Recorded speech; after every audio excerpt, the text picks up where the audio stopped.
नमस्कार, मैं अमिता आशीष आप सभी मित्रों का हार्दिक अभिनंदन करती हूँ। कहानी श्रृंखला के अंतर्गत प्रस्तुत है आज की कहानी, जिसे लिखा है उषा प्रियमवदा जी ने और कहानी का नाम है चांदनी में बर्फ पर। कहानी सुनाने से पहले आप सभी से एक अनुरोध है कि अगर आपको ये कहानी पसंद आए तो इसे लाइक करना तथा चैनल को सब्सक्राइब करना ना भूलें। तो आइए सुनते हैं आज की कहानी चांदनी में बर्फ पर। सारे दिन धूप खिली रही। ग्रीष्म में जहाँ झील का नीला पानी था, वहाँ अब दूर दूर तक केवल जमी हुई बर्फ़ दिखाई देती थी और उस पर शाम तक बच्चे स्केटिंग करते रहे। अपनी स्टडी में आराम कुर्सी पर बैठे बैठे हेम घंटों उन्हीं को ताकता रहा था। दूर से बच्चों के लाल मोजे और फुंदेदार टोपियां ऐसी लगती थीं जैसे सफ़ेद बर्फ पर एक फुलवारी उगाई हो। मीरा ने जब शाम की चाय का सामान ट्रे में लाकर स्टडी में प्रवेश किया तो हेम चौंक पड़ा। उसे समय की गति का पता ही न चला था। उसे मीरा का चेहरा कुछ थका सा लगा। उसने मीरा को घर की सफाई में आज सहायता करने का वचन दिया था। यह याद आने पर अपने को अपराधी सा अनुभव करते हुए हेम ने मीरा की बाँह पकड़कर अपनी ओर खींच लिया और फीकी सी हंसी हंसते हुए मीरा ने स्पष्ट ही बड़ी दृढ़ता से अपनी बाँह छुड़ा ली।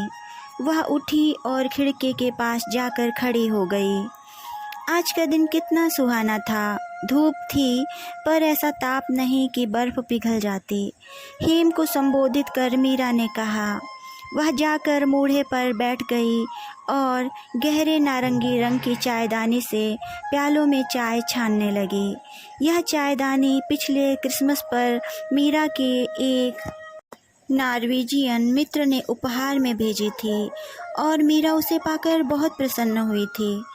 तब से यह रोज ही प्रयुक्त होती आई थी। इस समय हेम ने एकाएक ही कहा, कुछ दिन इस चायदानी को उठाकर क्यों नहीं रख देती? मीरा, मैं तो इसके नारंगी रंग से पूरा ऊब गया हूँ। मीरा कुछ कहते कहते रुक गई। उसने पलकें उठाकर हेम को एक छोटे से पल के लिए देखा। हेम को वह दृष्टि उस माँ की सी लगी जिसके छोटे बच्चे ने शैतानी पर कमर कस ली हो। रख दूंगी, पर टी बैग की चाय तो तुम्हें अच्छी नहीं लगती। जैसे इन निरर्थक उद्देश्यहीन बातों से थक आया हो, ऐसे हेम कुर्सी से सिर टिकाकर चुप हो आया। प्यालों से भाप निकलती रही और घर के अंदर सन्नाटा छाया रहा। मीरा दुखी या नाराज होने पर झगड़ा नहीं करती, चीखती चिल्लाती नहीं, न जल्दी आंसू ही निकलते हैं। उसके आचार व्यवहार से नहीं लगता कि वह हेम से नाराज है। हेम चाहता है कि कभी तो वह अपना क्रोध प्रदर्शित करे, बर्तन उठाकर फेंके, हेम को भला बुरा कहे। उससे कम से कम बीच का वातावरण तो साफ हो जाएगा। हेम के ऊपर यह घुटे घुटे से बादल तो न छाए रहेंगे। मीरा को चाय अच्छी नहीं लगती, पर हेम का साथ देने के लिए आधा प्याला चाय पी लेती है। शुरू में जब 4:30 बजे ही मीरा हेम के लिए चाय लाने लगी तो हेम को यह बहुत सुखद लगा, पर अब चाहता है कि मीरा चाय रख दे और चली जाए।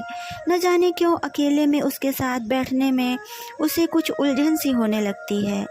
सारा दिन काम धंधे में निकाल देता है। रात को भी वह देर तक पुस्तकों में अपने को उलझाए रखता है और तब तक यदि मीरा जागती रही तो बहुत थक गया हूँ कहकर वह मीरा की ओर पीठ फेर कर तकियों में सिर गड़ा आंखें मूंद लेता है। एक तरह से यह अच्छा ही है कि अंधेरे में मीरा के चेहरे का भाव दिखता नहीं। हेम मीरा को दोष नहीं देता। दोनों के संबंधों में जो ठंडापन आता जा रहा है उसे मीरा लक्ष्य तो करती होगी। बात ही ऐसी है, दोनों के बीच सहज आलाप का जो निर्बाध स्रोत था अचानक ही चुक गया है। पति पत्नी हैं, इसीलिए साथ रहते हैं। पर हेम में एक बेगानापन सा घर करता जा रहा है। मीरा से यह विवाह क्षणिक आवेश में नहीं किया था। पूरे 1 साल मीरा मन और विचारों पर छाई रही थी और विवाह के बाद लगा था कि जीवन में नए आयाम आ गए हैं। ऐसा भरा भरा सा लगता था जीवन, और वह मीरा के साथ सुखी भी है। इस समय मीरा के चेहरे को ताकता हुआ हेम मन ही मन अपने से कहने लगा कि यह मना स्थिति उसकी अपनी बनाई हुई है। मीरा से उसके संबंध अब भी उतने ही सहज, मधुर, प्रीतिकर हैं। इसी विचार के वशीभूत हो वह उठ खड़ा हुआ और मीरा के पास जाकर उसके कंधों को हाथों से पकड़कर दबाता हुआ बोल उठा, मेरी। मीरा के चेहरे पर विस्मय दौड़ गया। उसके मित्र तथा परिवार वाले सभी उसे मेरी कहकर बुलाते हैं, पर हेम ने शायद ही कभी उसे मेरी कहकर पुकारा हो। वह हेम को एकटक देखने लगी। हेम ने झुककर उसके माथे पर होंठ रख दिए और कुछ झीपा सा उसकी ओर से मुड़कर खड़ा हो गया। अंत में मीरा ने ही उसे इस कष्टदायक स्थिति से उबारा। चाय के बर्तन समेटती हुई वह उठ गई और जाते जाते कह गई, मैं अब तैयार होने जा रही हूँ, कुछ काम से बाहर जाना है। उसके चेहरे या स्वर से हेम बिल्कुल न जान सका कि अपने को मेरी पुकारा जाना उसे कैसा लगा। फिर हेम स्वयं ही तर्क कर उठा, नाम और परिधान बदल लेने से ही वह मेरी से मीरा थोड़ी ही हो जाएगी, रहेगी तो वह अमरीकी ही। पूरी गर्मी भर उसने लेक मंदोता में स्नान कर अपने शरीर को धूप से सेका था। जैसे जैसे उसका स्वच्छ उज्ज्वल चेहरा तांबाई होता गया था, उसने हेम के मुख से मुख सटाकर कहा था, देखो तुमसे सिर्फ 1 शेड उजली हूँ, जल्दी ही तुमसे डार्क हो जाऊंगी। मुझे तो तुम्हारा रंग जैसा है वैसा ही अच्छा लगता है, दूध सा गोरा। तुम भारतीय बहुत कलर कॉन्शस हो। मीरा से तर्क में नहीं जीता जा सकता। उसने 1 वर्ष बनारस में रहकर हिंदी और पाली का अध्ययन किया है, काफ़ी घूमी भी है और भारतीय जीवन से अच्छी तरह परिचित है। जब बनारस गई थी तो मेरी मेलनिक थी, कटे हुए बाल थे, स्कर्ट पहनती थी। लौटी तो अपने को मीरा कहती थी। साड़ी ऐसी सहजता से पहनने लगी थी जैसे सदा से यही वेशभूषा रही हो। अब भी साड़ी पहनकर वह सभी भारतीय स्त्रियों से अधिक सुंदर दिखती थी, और अगर हेम ने आग्रह कर उसे रोक न दिया होता तो वह अपने कंधे तक बढ़ाए सुनहरे बालों को काला रंग वाले थी। अब वह मीरा कुमार थी और बाल सोने के तारों से, आंखें नीली, ऐसी नीली जैसे कि ग्रीष्म में लेक मंदोता का पानी। हेम ने स्वीकारा कि इस विवाह में प्रत्यक्ष रूप से सारे त्याग मीरा ने ही किए थे। उसके माता पिता मीरा से रुष्ट भी थे। मीरा को जहाँ अच्छा लगेगा वहीं वह रहेगा, इस बात पर हेम राजी हो गया था। यद्यपि मन में छोटी सी आशंका थी कि एक अध्यापक के वेतन पर मीरा भारत में कैसे रह पाएगी। जिस छात्रवृत्ति पर वह गई थी उसमें उसे 300 रुपये केवल जेब खर्च के लिए मिलते थे। उस समय हेम को एक पल के लिए भी एहसास न हुआ कि वह अपनी 27 वर्ष तक जी हुई जिंदगी को मेरी मेलनिक के लिए काट कर फेंक दे रहा है। मीरा तैयार होकर शयन कक्ष से बाहर आई और अलमारी में टंगा कोट निकालने लगी। मैं बाजार जा रही हूँ, तुम्हें कुछ चाहिए? 1 डिबिया सिगरेट, हेम ने कहा।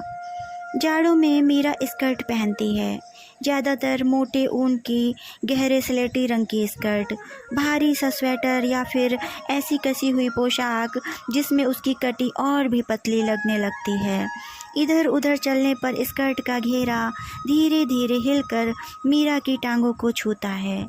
इस समय उसके बालों पर सिल्क का स्कार्फ बांध लिया था उसने, जिससे अंदर उसके बाल व कान ढक गए थे। मीरा ने कोट पहनकर हाथों पर दास्ताने चढ़ाए और बाहर चले गई। कुछ देर में हेम ने कार स्टार्ट होने की आवाज़ सुनी और जाना कि मीरा जा रही है। शायद आज शाम की स्केटिंग पार्टी के लिए उसे कुछ सामान खरीदना हो। तब हेम को लगा जैसे सुबह से अनमने हो जाने के मूल में यही स्केटिंग पार्टी है। मीरा और वह दोनों ही अंतर्राष्ट्रीय संघ के सदस्य हैं। चांदनी रात में लेक पर जब स्केटिंग करने का प्रोग्राम बना तो मीरा ने उसका समर्थन किया। क्योंकि घर लेक के पास है, इसीलिए सब यहीं एकत्र हों और स्केटिंग के बाद गरमाने के लिए भी सब वहीं वापस आएं।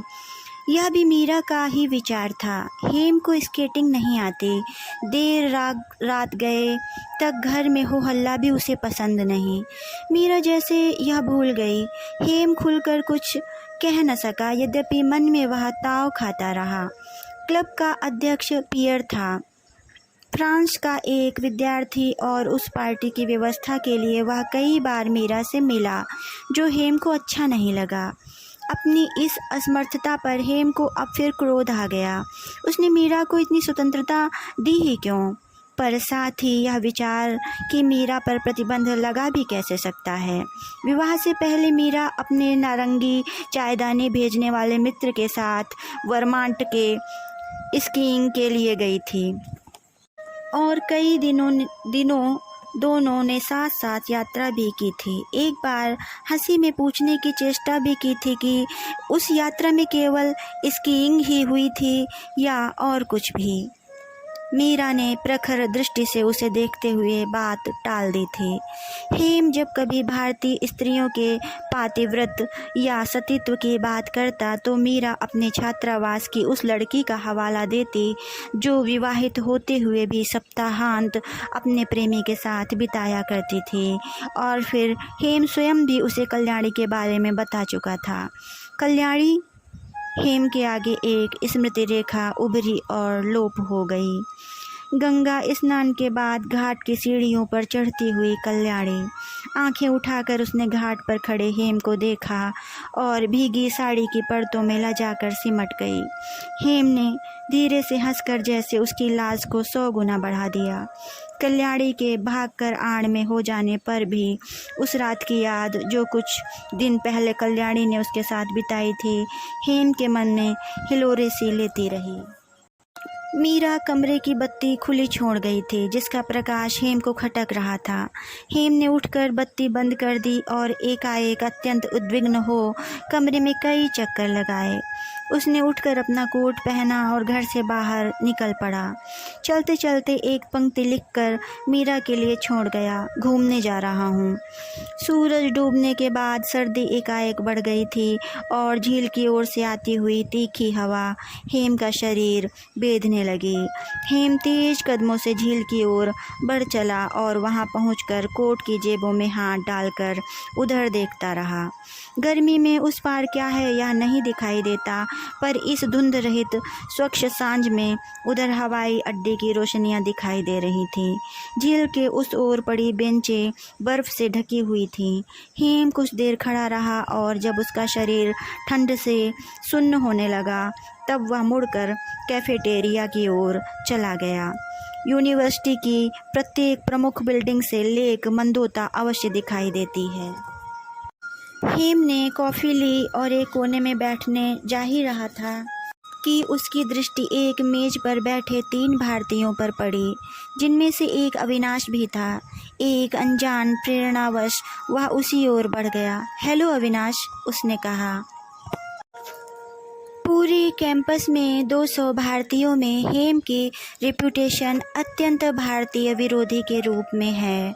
वह कभी छात्र संघ की मीटिंगों, दिवाली या रिपब्लिक दिवस के उत्सव में नहीं जाता। उसे अपने पास आए देख अविनाश कुछ अचकचा गया, फिर बोला, हेमंत दा, आइए बैठिए। हेम ने कुर्सी घसीटकर बैठते हुए अपना परिचय दिया। अविनाश ने बताया कि उपस्थित जनों में एक किशोर वर्मा थे, कुछ सप्ताह पहले ही पटना से आए थे। दूसरे थे जैन, अविनाश के साथ ही गणित विभाग में थे। परस्पर अभिवादन के बाद एक छोटी सी चुप्पी वहाँ छा गई।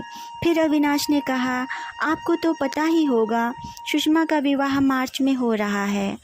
फिर उसने जैन और वर्मा को संबोधित करते हुए कहा, हेमदा की चाची रिश्ते में मेरी बुआ हैं। साहब कमाल है, इतनी दूर आकर भी आप संबंधी निकल आए। जैन ने कहा, मेरे यहाँ आ पाने का श्रेय हेमदा को ही है। यहाँ के सारे फार्म और सूचना भी इन्होंने ही मुझे भेजी थी और इन्हीं के प्रयत्नों से मैं यहाँ आ पाया। हेम को लगा कि अविनाश 1 साल में ही बदल गया है। उसमें बहुत कॉन्फिडेंस आ गया है। अविनाश को उसने चाची के अनाथ होने पर मेधावी भतीजे के रूप में जाना था। हेम पर अविनाश की जो श्रद्धा मिश्रित भक्ति थी, उसी के कारण अविनाश के भारत से आने में हेम ने सहायता की थी। पर अविनाश के आने पर उसकी नवविवाहिता पत्नी को देखकर हेम अवाक रह गया था। वह कल्याणी थी। कल्याणी जो बचपन से 3 बड़ी बहनों वह माता पिता के साथ हेम के पड़ोस में रहती आई थी और सजातीय होने के कारण घर में खूब आना जाना था। हेम की मंझली बहन सुषमा से उनकी घनिष्ठ मैत्री थी। कल्याणी गठा गेहुआ शरीर, झपी सी आँखें, होठों के कोने थोड़े से उठे हुए। विदेश आने पर कल्याणी के मुख की स्मृति धूमिल पड़ गई थी। मीरा के परिचय और निकट संपर्क ने उसे थोड़ा सा और पीछे ठेल दिया। उसके विवाह से कल्याणी के मन को बहुत ठेस पहुँचेगी, हेम यह जानता था। पर उस समय मीरा कुछ ऐसी संपूर्णता से हेम के मन और विचारों पर छाई थी कि कल्याणी के दुख का ख्याल देर तक नहीं रहा। कल्याणी का विवाह कहीं न कहीं हो ही जाएगा, यह संभावना मन में थी। बड़ी तीनों बहनें कल्याणी के पिता ने किसी न किसी तरह पार लगाई थी, पर कल्याणी तो सबसे अच्छी थी। रेलवे में कोई बाबू या सेक्रेटेरिएट में कोई क्लर्क उसके पिता ढूंढ लेंगे और आर्टिफिशियल सिल्क की साड़ी से आंखें पोंछती हुई कल्याणी ससुराल चली जाएगी। कल्याणी का विवाह अविनाश के साथ हुआ है और वह उसके साथ यहीं आ पहुंची है। यह देख हेम ने अपने को थोड़ा सा अपमानित सा अनुभव किया। मीरा के साथ रहते हुए भी कभी कल्याणी का ख्याल आता भी तो उसी रूप में जैसे कि वह उसे छोड़ कर आया था, कि वह सादी सी साड़ी पहने अपने आंगन में खड़ी है, आंखें उदास रुलाई रोकते हुए, पीछे होंठ और अंदर कमरे में रेडियो खूब जोर जोर से बज रहा है। यह शादी चाची ने ही करवाई होगी। आने के बाद अनिमंत्रित ही अविनाश कल्याणी के साथ हेम के घर मिलने आया था। यद्यपि हेम ने मीरा को नहीं बताया कि अविनाश की पत्नी ही उसकी प्रेमिका रह चुकी है। कल्याणी पूरी शाम चुप बैठी मीरा को एकटक ताकती रही। कभी कभी हेम से दृष्टि मिल जाती, पर वह दृष्टि भाव शून्य होती। वह सफ़ेद सिल्क की मामूली साड़ी पहने थी, गले में पतली सी चेन, कानों में सोने के टॉप्स। उस शाम वह हेम को बहुत साधारण लगी थी और मन में थोड़ा सा आश्चर्य भी हुआ था कि क्या कभी इसी लड़की की अदम्य चाहना मन में बसी हुई थी। सुषमा का विवाह? हेम ने दोहराया। हाँ, कल्याणी के पास पत्र आया था। कितने अधिकार व अपनत्व से अविनाश ने कल्याणी का नाम लिया था, पर फिर हेम का ध्यान सुषमा के विवाह पर केंद्रित हो आया और उसने पूछा, सुषमा का खत था? नहीं, सुषमा तो नहीं लिखती, चाची ने लिखा था। मार्च में विवाह है। और कुछ? और तो कुछ नहीं, अविनाश ने कहा। हेम एकदम निशब्द हो आया।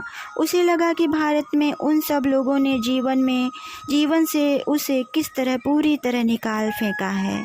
पिता ने विवाह की स्वीकृति देने के बजाय लिख भेजा था, आज से मेरी 4 संतानों में 3 ही रह गईं। एक बेटा था, वह मर गया। हेम ने यह न जाना था कि वह अपनी बात पर ऐसे दृढ़ रहेंगे। माँ ने छिपाकर खत लिखा था, बहुत मिन्नतों और आंसुओं से भरा हुआ। उसमें यह भी उल्लेख था कि यदि हेम की इच्छा होगी तो कल्याणी से ही विवाह कर देंगे। पिता को वह समझा बुझा लेंगी और वह लौट तो आए। कल्याणी की ओर से पूरी तरह मौन रहा। हेम को पत्र लिखने का अवसर उसे कम मिलता था। पहले कभी कभी सुषमा के पत्र में ही 2 पंक्तियां लिख देती थी, कैसे हो, कब लौटोगे। बाद में सुषमा के पत्र भी आने बंद हो गए और उसी के साथ 2 उज्ज्वल भावाकुल नेत्रों की प्रतीक्षा भी। तब हेम ने बैठकर माता पिता को संबोधित कर एक लंबी चिट्ठी लिखी, जिसमें उसने उन्हें यह समझाने का प्रयत्न किया कि उसके जीवन में मेरी मेलनिक नाम का कुछ ऐसा अनहोना घट गया है जिसे वह अपने से काट कर दूर नहीं रख सकता। बहुत संभव है कि वह पत्नी को लेकर वापस लौट आए। आखिर मेरी भारत से परिचित है। पर यह लिखते हुए उसके सामने बरेली का मकान घूम गया। छोटे छोटे 3 कमरे, पीले रंग का पुता हुआ चौका, बरामदे में मध्यम रोशनी का बल्ब और फिर परिवार, झुके कंधों वाले पुराने काले कोट में कचहरी की ओर जाते वकील पिता, घर की धुली माँ की साड़ी और थकान भरे चेहरे पर सरल वत्सलता। और यह पत्र पढ़कर उसका चेहरा कैसा हो जाएगा, इसका भी पूरा बोध। हेम की शादी का माँ के मन में कितना चाव था। हेम की बड़ी बहन के विवाहोत्सव पर प्रसन्न वदना माँ की याद आई। गोटे की साड़ी व लंबे बूंदों में उसका चेहरा कैसा मधुर और संतोषपूर्ण लगता था। हेम ने उससे उसका यह चिर संचित छोटा सा स्वप्न भी छीन लिया। कल्याणी को अविनाश की पत्नी के रूप में देखकर हेम को लगा कि अतीत से उसके सभी संबंध विच्छिन्न हो गए हैं। अब वह नितांत अकेला है। पर उस समय वह अकेलापन बोझ नहीं लगा, एक प्रकार की मुक्ति की ही भावना हुई थी। उसे तब यह एहसास न हुआ था कि कल्याणी पड़ोस में रहने वाली एक साधारण युवती न थी। कल्याणी से उसका अस्तित्व कुछ ऐसा बंध चुका था कि उसे जीवन से निकाल फेंकने से हेम के अंदर बहुत कुछ अपना भी चूर चूर हो गया। जिस अतार्किक संपूर्ण भाव से कल्याणी ने अपने को हेम को दे डाला था, उसकी याद हेम को अब भी आंसती। पर अब तो कोई न बचा था। सुषमा का विवाह और हेम को सूचना भी नहीं। हेम ने चाहा कि वह बुरा न माने, पर वह कोशिश करने पर भी इस बात को विचारों से निकाल कर न फेंक सका। वह जानता था कि अन्य भारतीयों पर उसका इस बात का रोब है कि उसकी मीरा सी पत्नी है, ठीक लेक के किनारे महंगा अपार्टमेंट है, नौकरी प्रतिष्ठा। पर हेम के लिए यह जीवन कितना अलोना हो आया है, इसे शायद मीरा भी नहीं जानती। और प्रायः वे चेहरे आँखों के आगे उभरने लगे थे जिनके बीच पलकर वह बड़ा हुआ था। कभी कभी रात में आँख खुलने पर लगता कि वह बरेली में अपने कमरे में लेटा है और सुबह होने वाली है। अभी कुछ ही क्षणों में पिता के खखारने की आवाज़ सुनाई देगी, या अभी कल्याणी की हथेली माथे पर आ टिकेगी और वह निस्तब्ध लेटा रहेगा कि कहीं आहट होने पर वह भाग न जाए। जैन और वर्मा हेम की कॉफ़ी समाप्त होते ही उठ खड़े हुए। हेम भी उनके साथ ही उठा। वह सिगरेट निकालता हुआ मन में सोचता रहा कि कभी अविनाश को घर आने के लिए कहे या नहीं। कल्याणी को एक बार फिर देखने की तीव्र इच्छा मन में जाग उठी थी। अविनाश ने पूछा, अभी घर जाएंगे? यदि समय हो तो कुछ देर के लिए मेरे यहाँ चले चलिए। कल्याणी ने आपको कितने दिनों से नहीं देखा। कुछ कहती थी क्या? बिना सोचे हेम पूछ बैठा। कभी कभी कहती भी है कि एक शहर में होते हुए भी मिलना जुलना नहीं होता। हेम को यह बात सुनकर अच्छा लगा। अविनाश हेम के उत्तर की प्रतीक्षा में खड़ा था। उसकी मुख मुद्रा से यह स्पष्ट था कि उसे विश्वास नहीं है कि हेम के पास समय होगा। क्या अब भी वहीं रहते हो? नहीं, इधर जॉनसन स्ट्रीट पर चले आए हैं। वह मकान अच्छा नहीं था। पिछले जाड़ों भर कल्याणी बीमार पड़ी रही। जैन और वर्मा से विदा ले हेम अविनाश के साथ चल दिया। उसे अपना यह मुड़ना बहुत प्रतीकात्मक जान पड़ा। कल्याणी अब विवाहिता है, यह बात उसने भुला सी दी थी। अब एक बार फिर हेम के शरीर में वही उत्कंठा भरी चाहना जाग उठी कल्याणी के लिए, जैसे वह रात के अंधेरे में लेटा कल्याणी का इंतजार कर रहा है और संपूर्ण हृदय से कामना कर रहा है कि कल्याणी आए। फिर दोनों छतों की नीची सी मुंडेर पर हल्की सी आहट होती है और हेम जान जाता है कि आज रात कल्याणी को फिर आने का अवसर मिल गया है। हेम को पढ़ने में सुविधा रहे इसलिए छत की बरसाती कमरे के रूप में परिवर्तित कर दी गई है। उधर तीनों बहनों के विवाह के बाद कल्याणी घर में अकेली है। बूढ़े माता पिता हैं जिन्हें कल्याणी की गतिविधि का पता नहीं चलता।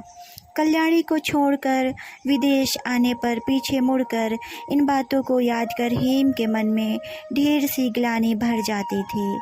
पावन या पुनीत वह सब कभी न लगा था, अपराध की भावना दोनों में ही थी।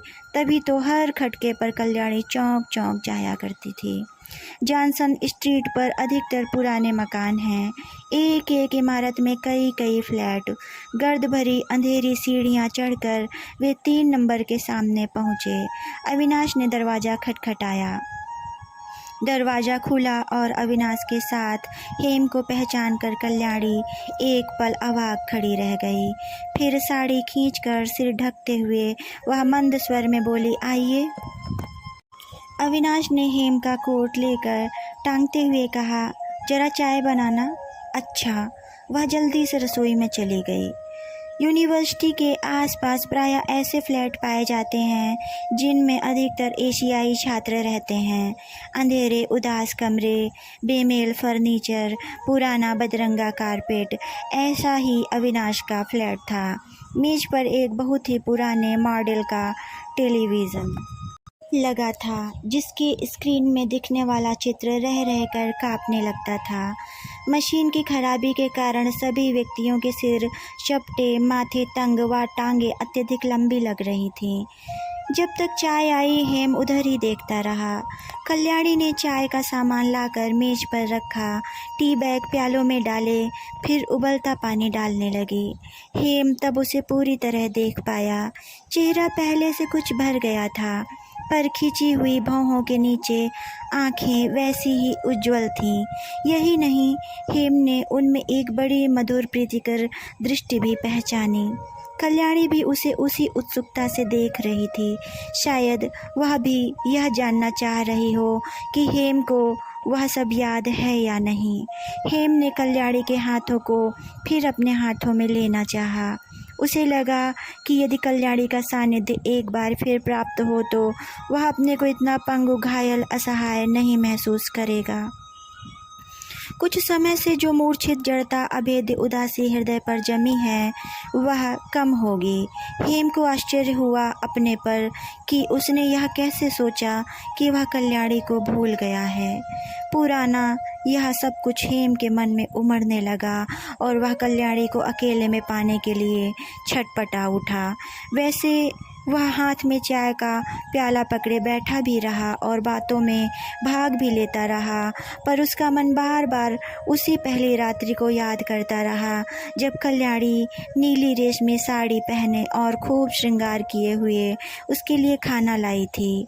कल्याणी की तीसरी बहन का उसी रात विवाह था।